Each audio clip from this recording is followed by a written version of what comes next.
Welcome back. Thanks for staying with us. And our panelists are already lined up, so let's convene the summit.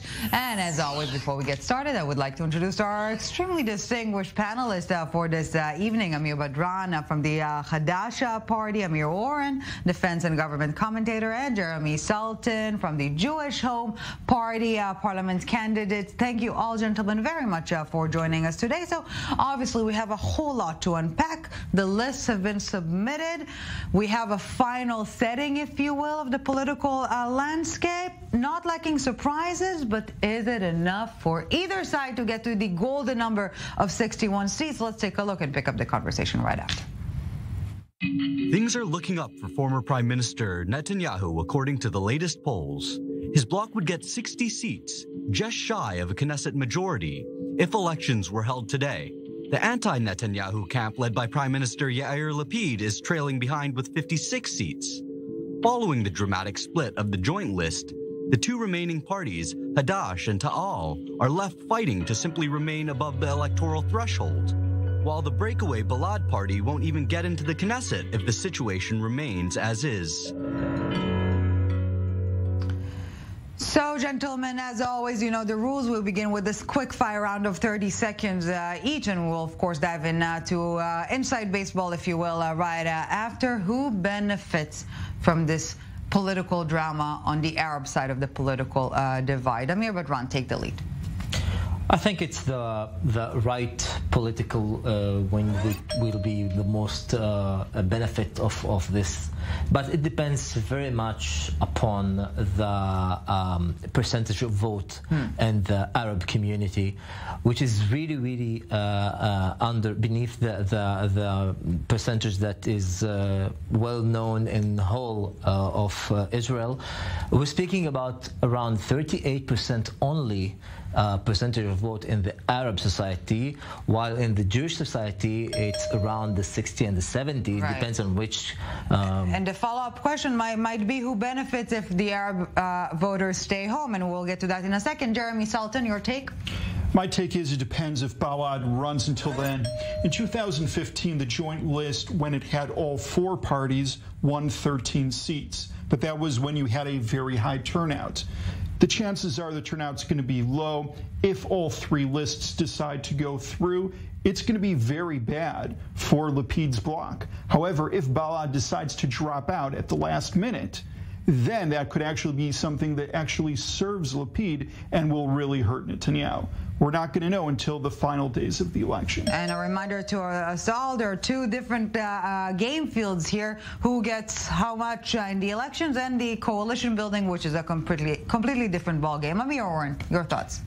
I think that when you get to the final analysis, Lapid benefits, because having Balad within the joint list did not mean a lot when time came to recommending to the president who will form the government, and then later on voting for the government. Of course, there was an exception 2.5 years ago when all 15 members of the joint list recommended Benny Gantz. We know what happened then. Gantz took the recommendations and ran away.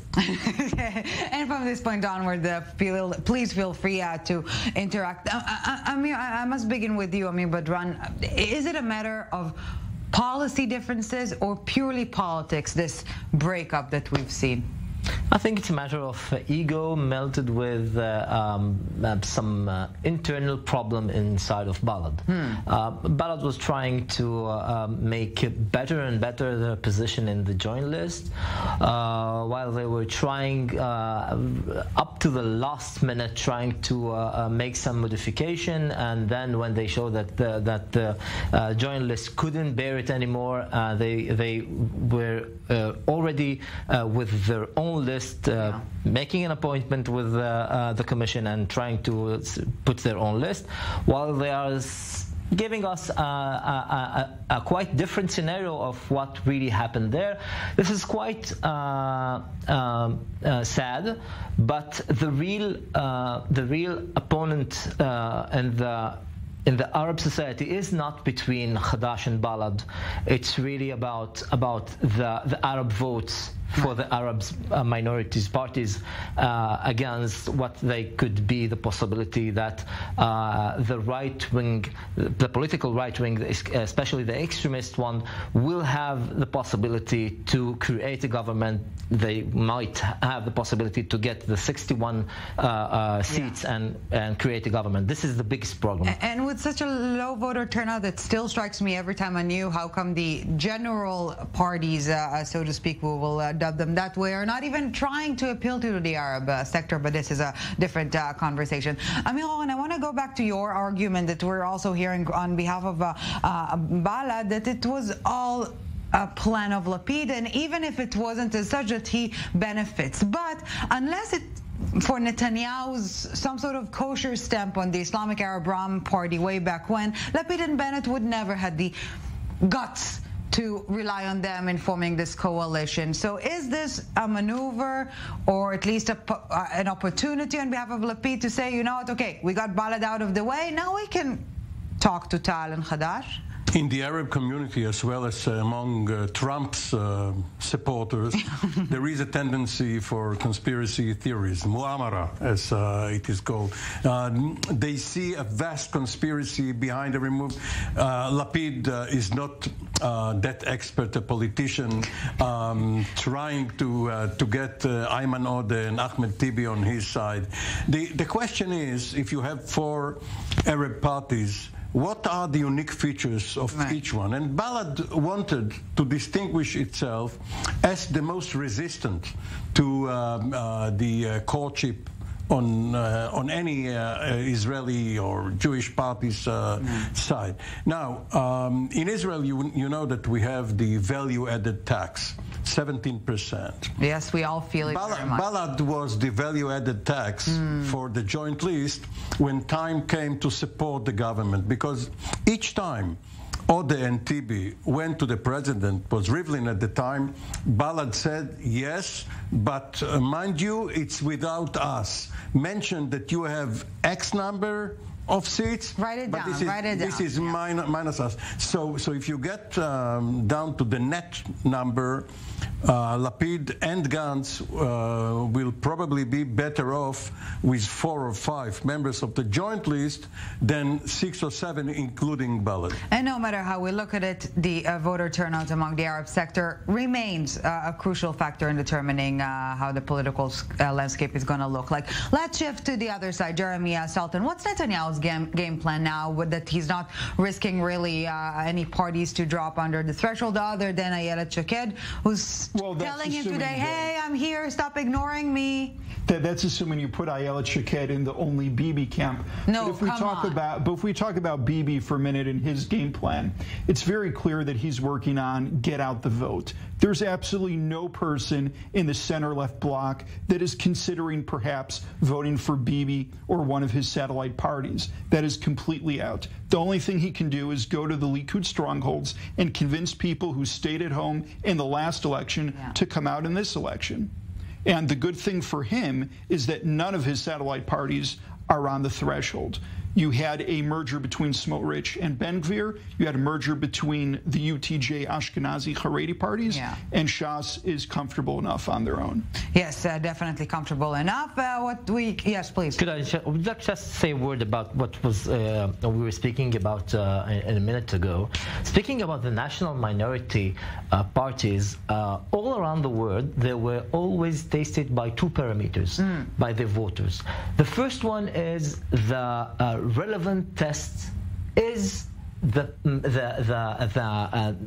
national minority party is really relevant, which means, does it really make any difference? Can it really influence with this political game? This is the first test.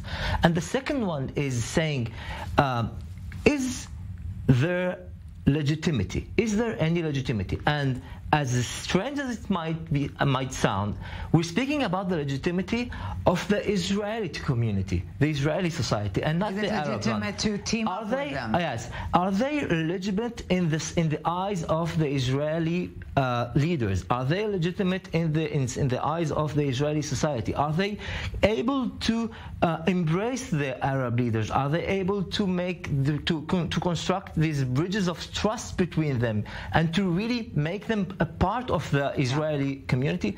We saw that it was very, very difficult to do, although it was done. The first step was done last year with the possibility for Ram to be inside of the coalition, but still there are no really a real hand that is given to the Arabs to make them a real partner of the community in Israel. And this is why there is a big problem of a very low percentage of this Arab minority not going to the elections, are not voting, because they have, on these two tests, they know that the answer was no. And this is the biggest problem. If I may add, some veteran politicians who used to pride themselves on being opposition leaders have grown tired or older and want to be in government.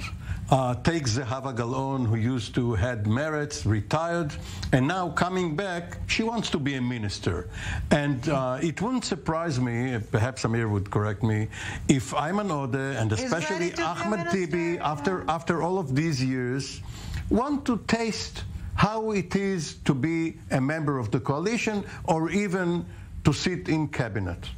It's not a scenario that it cannot be imagined. It's not, but you have to understand that first of all there should be a complete shifting of the way of thinking and the way of doing politics. Be deputy ministers, and this is what is really important. They're not saying no for anything, but they're saying with these lines, with these guidelines of this politics, we cannot be a part. Knesset committee chairman, they already wanted. So again, I'm saying maybe Benjamin Netanyahu as the prime minister, a deputy minister from UTJ, a deputy minister from the Hadash Tzal. With Netanyahu, it won't be possible. No, this is not. I don't think the scenario. But Ram is a scenario which is quite hilarious if you look at Netanyahu's current campaign. But Mansour Abbas has done a lot of business with Netanyahu in the past. It's very likely, especially since, despite everything that Netanyahu and the Likud has said against Mansour Abbas, that he is still considering a Likud partnership. I agree. Hadash and Tal, there's no way they're going to go with Netanyahu. But well, we're nearing the end of our time, believe it or not, but it is getting very crowded in the center left, center right, whatever you call it. Gantz, Lieberman, Lapid. When are they going to go after one another? Why should they? It doesn't seem as if a negative campaign would move voters within the so-called change bloc. They should accentuate the positive. I think Lapid is just frankly too scared. Lieberman is near the threshold. Labor is near the threshold. You have Meretz near the threshold. You have Hadash Tal now near the threshold. You have Ram near the threshold. If I'm Yair Lapid and I'm running his campaign right now, I am very nervous. You're just dragging time. I am very nervous. I'm not going to attack anyone within my bloc. I am going to just stay at home and not campaign and pray. Or at the UN. Or go to the UN, maybe do some foreign ministry work, but not attack anyone in my bloc, because it's enough that one of those parties fall under, and already a very bad probability of him getting a chance. The dark horse is Eisenkot. Yes, Gantz is number 3, who will work for an alliance between Gantz and keeps on saying all those things that are making some havoc for Gantz. Jeremy Saltan, Amir Orr, and Amir Bertrand, thank you so much for coming.